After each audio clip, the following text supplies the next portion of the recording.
Hello everyone, now you will hear a short summary of the first 2 episodes of the series Pretend. Its plot is based on real events. 2008, Springfield, after Hurricane Katrina, Dee Dee Blanchard and her 14-year-old daughter Gypsy were left homeless. A charity gave the family a new house, which they just moved into. A shaved, bald girl sits in a wheelchair wearing huge glasses. Her mother controls her every word. The girl calls the woman her best friend. Dee Dee once again shaved her daughter's head with a razor. Then she transfers her from the sink to a wheelchair. Gypsy inserts a tube into her stomach to have a snack. Dee Dee feeds the girl liquid food mixed with medications exclusively through a tube. Gypsy has to sleep in an oxygen mask. The family's home medicine cabinet consists of dozens, if not hundreds of drugs. Dee takes this or that medicine depending on her mood. A girl named Lacey lives next door to the Blanchards. She couldn't convince her mother to go say hello to the new neighbors, so she went alone.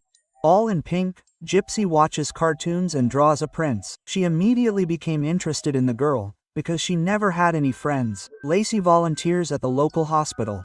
Sometimes they arrange makeovers for the patients. Why doesn't she put makeup on Gypsy too? The girl happily agrees. Gypsy reacts violently to the fact that Lacey has a boyfriend. She used to wear makeup for cosplay as well. She loves dressing up as Disney princesses. Dee Dee watches the process tensely from around the corner. Gypsy was delighted with her makeup. But her mother immediately wet a rag and demanded that she wash this muck off her face. She is too young for this plaster. Gypsy burst into tears. She wants to be like everyone else, but her mother won't let her. The next day, Dee Dee and her daughter went out to say hello to Lacey and her boyfriend. Lacey's mother is ML, Shelley's second neighbor. Dee Dee tells her that her daughter had her submandibular glands removed. She has epilepsy, paraplegia, a heart murmur, and anemia. According to Dee Dee, her daughter will never be able to take care of herself. Lacey offers her new neighbor a cola, but Dee Dee immediately screams that she is allergic to sugar. At home, the woman tells her child about the horrors of anaphylactic shock that will happen if she takes even a sip of soda. Dee Dee brought her daughter to the mall to buy her another pink thing. Gypsy asked her to buy her a pendant. How to buy it? Steal it, while no one is looking. Gypsy rushes her, and ML became a witness to the crime. Dee Dee is worried that the neighbor can now turn her into the police and wants to talk about it. But Shelley was visiting her.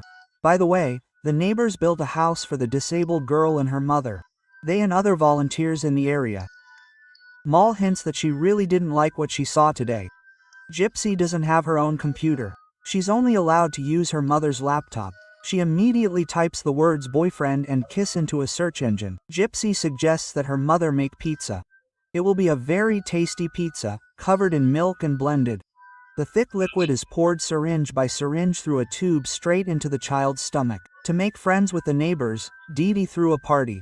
She walks around with a jar and collects donations in it, supposedly for her daughter's eye surgery. The children surrounded Gypsy, who is dressed like God knows what. As always, however, she is much more interested in watching the relationship between her neighbor and her boyfriend. In the evening, the girl drives up to them, but they immediately go to the cinema. Gypsy, of course, can't do anything with them. There are tempting cupcakes on the table. While her mother isn't looking, Gypsy wants to try one of them. Only now ML, for whom the whole thing was started, arrived. Dee Dee tried to push the theft onto the disabled daughter, but ML can't be fooled. Then the woman started to squeeze out a tear or complain that Gypsy doesn't have long left, and they don't have much money. Then she saw the cake rain, knocked it out of her hands, gave it an injection and took it to the hospital. There she started to whine again that if she'd given Gypsy another 5 minutes, she would have definitely died. ML arrived at the hospital. She gave Dee the forgotten wallet and suggested that they forget about the awkward situation, because she herself is a single mother and doesn't want to make their lives more difficult. We move to 2015. The Blanchards' house is surrounded by police. The rooms are littered with hundreds of stuffed animals. The detective finds Dee Dee Blanchard murdered in Gypsy's bed with multiple stab wounds, but Gypsy herself is nowhere to be found. 2008. Before going to bed, Dee Dee, as always, makes out with her daughter, and then takes Xanax. She received a check for $1. She sleeps with her daughter in the same bed. At 11 at night, Gypsy takes off her mask, easily gets to her feet and goes to the refrigerator. The girl wanted to take a risk and check if she really has an allergy to sugar. And the cream from the spray did not cause her any harm. The thing is, at the hospital she heard that her mother was giving her medicine that already had a lot of sugar, which meant that she could eat sweets without any problems. And her body was getting numb from sitting all the time. Her mother caught Gypsy on her feet and immediately demanded that she lie down and put on a mask. Gypsy falls asleep with tears in her eyes.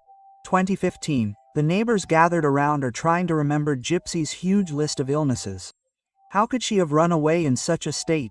It's 2009. The girl drinks Coca-Cola straight from the bottle, eats ice cream in buckets, and candies in handfuls. At the same time, she constantly watches makeup tutorials. Dee Dee received a letter that made her very happy. Gypsy became the child of the year in Springfield. No wonder. Her mother wrote so many pitiful things about her. A lot of people will come to see her daughter because of the sweets. Soon Gypsy learned what caries and toothache are. Dee is sure that her daughter has high stomach acidity, which is why her teeth have deteriorated. The gastroenterologist can't believe that the girl's submandibular glands were removed. She swallows quite well. Therefore, the tube from her stomach can be removed. The girl was very happy, but her mother is more inclined to find another, more accommodating doctor instead. In the end, the woman does prescribe medication for the child's high acidity. She later asks the pediatrician if at least one of the girl's illnesses from her huge medical record has been confirmed. In the waiting room, Dee stole a stack of prescription forms. Maybe I don't need a tube anymore. But Mom doesn't think so. From now on, she will talk to doctors alone. While the Crowns examine the dead body, the neighbors ponder who needed to kill Dee Dee. While brushing her teeth, Gypsy loses one tooth. She gets scared. Morning comes, and Dee Dee prepares a mega cocktail for her daughter from 7 medications mixed into a liquid. Everything goes into the girl's stomach at once. She looks enviously at the girls in the yard. Her mother went to meet her and allowed the stroller to drive up to the neighbors. In addition to 2 friends in Lacey's room, she found a puppy and was very happy about it. The girls saw Gypsy's teeth and were shocked at how bad they looked. The girl confessed to her nocturnal escapades and she was very afraid that her mother would find out about them. Dr. Lakshmichandra calls the therapists who treated Gypsy and finds out the details of her treatment. A social worker came to see the Blanchards. Dee Dee urgently forces her daughter to take some very bitter medicine, which also makes her shudder. Allison came because a complaint was received from a person who was concerned about Gypsy's safety. The social worker does not react to the whining woman and carefully examines the house. Dee Dee takes Gypsy out of the bathroom. The drug has already taken effect and the girl is groggy. A sleepy Gypsy answers questions slowly. Her mother is tense. She forgot the stolen forms on the table. It turns out that the rights to the house and its insurance are registered to different people. As with Gypsy's old medical record, Dee Dee blamed it all on Hurricane Katrina. There was some confusion with the paperwork after the disaster.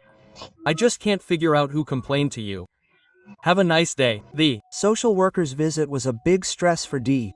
She covers the windows with translucent film so that no one could look in. The woman suspects Mac and came to her again to play on her pity. The neighbor assures her that it wasn't her. Gypsy came to see the dentist.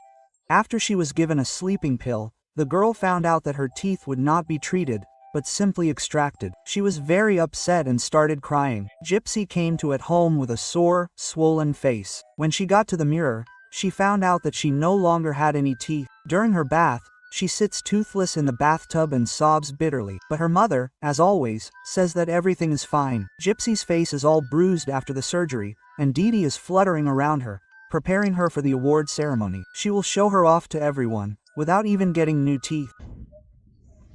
My teeth, my face. Dr. Chandra calls the Blanchards. She is looking for an opportunity to meet Gypsy again and show her to specialists. Dee Dee has placed a band on her daughter's bald head. What a beauty! But it would clearly be better with teeth. Before going on stage, Gypsy received a gift of dentures from her mother. But why did she torture her for so long and give her teeth only now? Under the glow of the spotlights, Gypsy was wheeled onto the stage to receive the Child of the Year 2009 award. It comes with a generous gift of $5,000. Taking the microphone in her hands, Gypsy began to sing a love song in a squeaky voice. Her mother began to sing along. The Blanchards arrived for an appointment with Dr. Chandra. Gypsy was left alone with the woman. The specialist tells the girl that she is not allergic to sugar and offers her a Coke right now. Perhaps later it will turn out that the other diagnoses are also invalid. Dr. Chandra replaced the probe.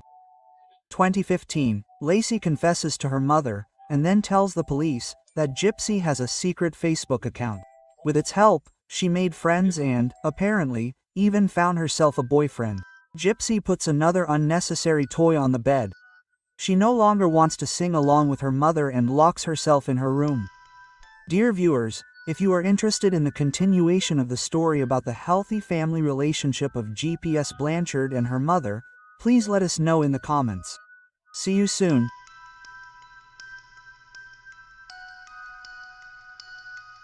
He